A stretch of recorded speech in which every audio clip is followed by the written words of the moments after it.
Hold on. So the way missile defense. You worked on missile defense program in your 20s? Before that, when I was 18. What? Are you serious? I didn't like work on it though. I just like was there as an intern. At Raytheon? That's super normal. Really? Because you were like because nobody understood the technology? Like you were... No.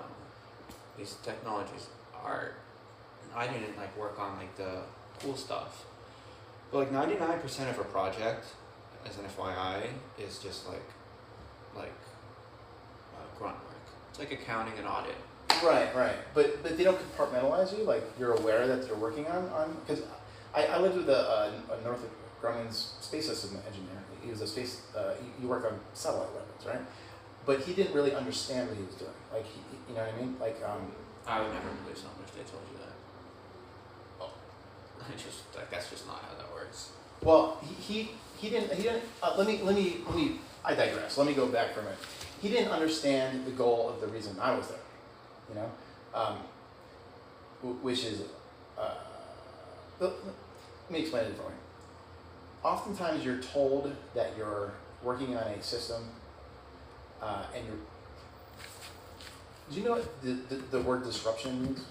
Disruption? Yeah, the military terminology for disruption. Disruption it's misleading. Turmoil, it's a misleading word. No, it's a long-term strategy of surveillance and harassment, which is intended to neutralize the target. Okay, so when you hear somebody come on the news and say we're conducting some disruption on these potentially dangerous people. I know that. Okay, so oftentimes these potentially dangerous people that I was telling you about, that there's companies like Palantir. Palantir is a technology company that identifies people. Fake technology company. A what? Fake technology. Not fake at all. No. Not fake. Palantir? It's not fake. What are you talking about? No way. Their Gotham program? They're only. Dude, it's a database. It is. It's a mass data collection and processing program that they have. So it's like Snowflake. You know what Snowflake is? Snowflake is a public company that's just a database. I just know a lot about. I'm just gonna tell you that like it's not a technology. No, I understand that. I understand. But here, okay. So here's the thing. There's companies that analyze people's data, and they come to what they do for our government is they identify potentially dangerous people who may pose a significant danger in the future. Yeah, Palantir did that for Europe. They would collect a bunch of information and then tell you who the terrorists were. Yes, yeah, but they tell you who the terrorists are before they become terrorists. So it's pre-crime. They're basically what they're doing is they're Yeah, I have no interest in that. It's terrible. It's terrible. But what I'm saying is, so you were 18 and you were working on missile defense systems, and they told you were working on missile defense systems, or you That'd just be absurd if they didn't. How did they tell you that? I mean, like did they say? I just don't know like where you've worked at, but like it's not like it's like a new system. Like the system, like missile defense has been here since like the 40s. Oh yeah. Everything in your cell phone and shit, like in your tablet and everything. Yeah, GPS was a military technology before it ever became commercialized. People didn't even know about it. It was they had the Russian GLONASS system, which is a whole. Yeah, like the 20s, like 1900s. It used to be the theme that technology would flow from the university. Well, I guess government. It used to flow from the university consumer products. Now it's more so that the companies, particularly machine learning and software, it's flown from the consumer companies into defense. When did you like graduate? by example, like one of the biggest customers of Microsoft are actually governments, right? So both like China, huge operation there. Absolutely. For Microsoft. Like a third of the employees used to work there. Yeah. A third of the employees actually came from China, which is like pretty shocking, given that. Whatever, and so people wonder like, oh, why is Microsoft? Because like everyone has the source code. Yeah. Which is why I like just use Linux. But yeah, one of their biggest clients was the government, but like they didn't fund Microsoft. My brother speaks Chinese and works for a Chinese company. Oh really? Yeah. Dude, how did he learn that? So I was Russian is hard as alias Chinese, but they're both in Arabic. They're all fucking crazy. Yeah, except Chinese uses a whole different, the Russian, script. Is completely, they don't have a Z, in Russia, the letter, but their script looks like weird. It's like a weird, but it's still recognizable somewhat. China uses a whole different style of communication. It's a that's a whole area we can get. But I want to ask you a question though. So you were 18 working on missile defense systems, but how? I mean, you were in high school. I just got into You just college. got into college. What was your name one more time? Thomas Thomas what? Salimi. Salimi. Okay. Do you have a Facebook page or something? No, I don't have it. Good. Don't do it. Yeah, that's smart. You can't find me. Good. That's good. You might be able to. I've done some public talks. Really? Yeah, at Microsoft. At the headquarters, the big giant headquarters. No, we built this super small, like kind of dumb. Did they tell you also? No, I don't. This is weird. Yeah, this is interesting. Why, do you work for Microsoft? No. Yeah, I mean it's random who you meet on Airbnb. Yeah. Yeah. I met some super cool. I visited Milan. I met a woman that works for this company called Emilio Pucci, and I just have an interest in Is that a fashion? Just design. I just have an interest in that. You probably know Hermes. Those scarves are my favorite fucking things I've ever seen. Very cool. Oh, very cool. But anyways, I've just met some interesting people on Airbnb. Yeah, I mean, you basically get an internship at any of these companies, like defense companies, and you come there, you just learn for 3 months everything that they do, every part of the system that you're working on, all of the above. So it's not relevant, but I mean, there's menial work that they need to get done that again, 99% of the work is pretty done. But I mean, one of the reasons why I didn't ever want to go into the defense industry was that I thought that the leading edge was not available to people that are in their young 20s. And so if you wanted to work on the leading edge of stuff, then you need to go work at the consumer companies. And so after that, I went and worked at Bose, which does the speaker systems. Sure, yeah, of course. They were coming out with a new product line, and that was one of the most impactful experiences I had because you're working on tangible products that people use. Mm-hmm. I had the opposite experience of you. I found that the military technologies are way ahead of the commercial technologies. Well, let me ask you this: have you ever used any of them? The military technologies? Yeah, did you use it with your hands? I've used them with EEG headsets. Do you know you can buy EEG headsets and control your computer device without your keyboard with just your brain activity? Yeah, that would make sense to me. I just recently. There's a ton of them. I've been looking at some of the machine learning papers, and I'm just shocked. But also, it makes a ton of sense to me.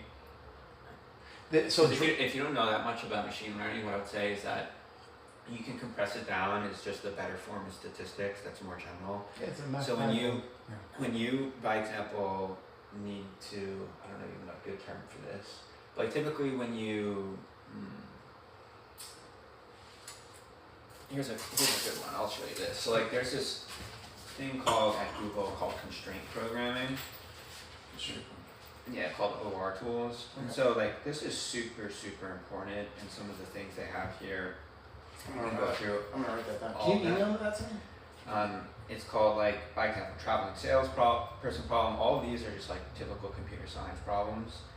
An example would be if you're UPS and you need to know where to allocate all of your trucks and need to know in the shortest amount of time with the lowest amount of people. It's super hard, a really hard problem.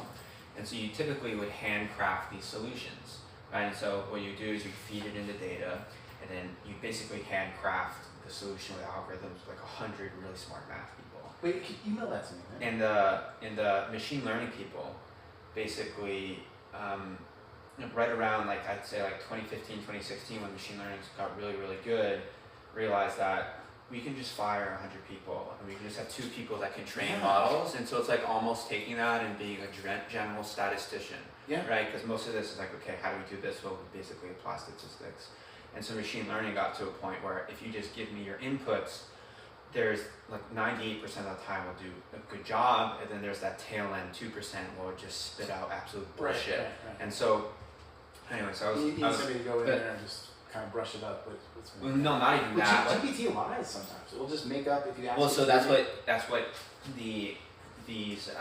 why these are so relevant is what you want to do is you want to get a answer, and then you actually want to verify it after it. And so what people have done with GPT is they something called lane chain, where you actually can stitch together multiple GPT responses or make it do multiple actions, and now it becomes an agent that you don't just give it a prompt, it then basically is a circular recursive prompt on itself. Right. Yeah. So I think that's like called lane chain. You know about DALL-E software, right? Yeah. It creates images. That's not as good as prompts. Yeah, it's not as good as Midjourney. But dude, they have software systems, military ones, that can create live editing to news broadcasts using only brain activity.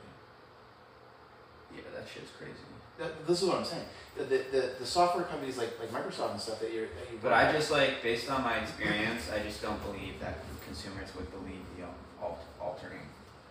Well, they don't. Alteration. They're not told. They're not. They're. No, but what I mean, I've seen video, which is another thing they have. So there's like Midjourney, there's DALL-E, but like take that and do video. Do you know what Diva programs are? No. Okay, yeah. But okay. Anyways, no.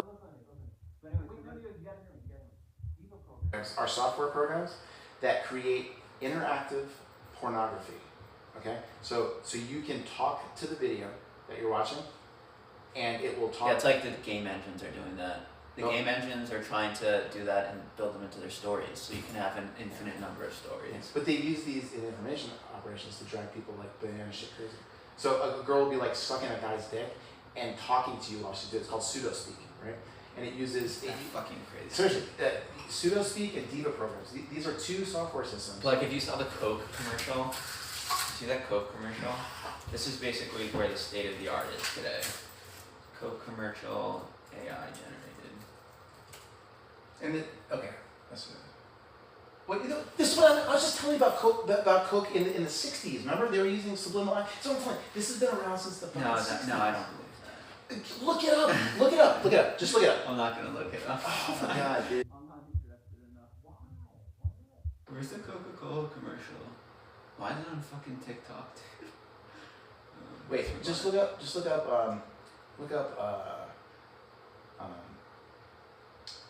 Yeah, here it is. This went all the way to the Senate in the 60s. They had like Senate hearings and shit, and then he just did nothing. And so it's been used this entire. This is all generated.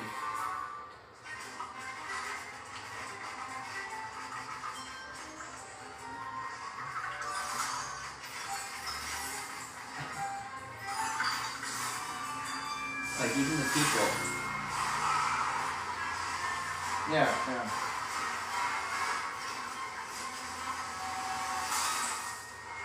But this is like the weak technology. That's what I'm saying. Like, no, what I'm saying though is that this is the best technology. Yeah, no, that's what I'm saying. That's where it difference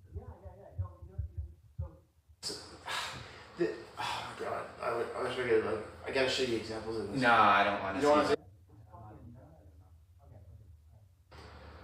I'm telling you, there's technology. If you're interested in this stuff and you build it for like private civilian companies and things, you don't know. I'm telling you, you don't know like how much crazier it gets. Yeah, I also am just one of those people that doesn't really care. And here's the thing. So you don't get paid any money for that. So guys like the starting salary at Google is like $250,000. Like somebody just like walks in the door. It depends. If you're a machine learning researcher, it's 500. If you're out of school, it's like. Do you know what the top salary at our Space Force is? Yeah, it's like 85. $170,000 a year. The person who gets paid the most, the top salary. Median is like 70 to 85, but. I know, but I'm saying. Yeah, so but they're not actually certain. This is what we had talked about, like from the 20s through like the 2000 era, pre-internet. All engineers didn't make that much money. Like if you're an engineer, like who actually wasn't a great, business to be in, and even though like you're the person that actually creates.